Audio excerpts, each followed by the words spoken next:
2:00 ng gabi at sa jeep na dapat walang sakay, may biglang umupo sa tabi ko. Pagod ako galing trabaho at ako lang ang pasahero. Tahimik ang kalsada. Tapos sa gitna ng dilim, may sumakay na babae, nakaputing mahaba ang damit, basa ang buhok, at sobrang lamig ng hangin pagdaan niya. Hindi siya tumitingin, nakayuko lang.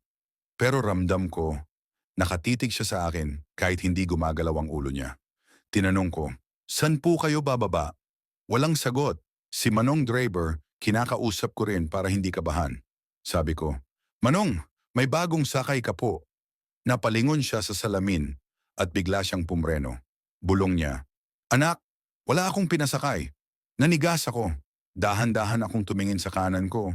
Wala na yung babae, pero may basa pa sa upuan at amoy lupa. Tapos sa bintana ng jeep, may babaeng nakasilip, nakangiti at kumakatok mula sa labas na wala namang tao sa kalsada.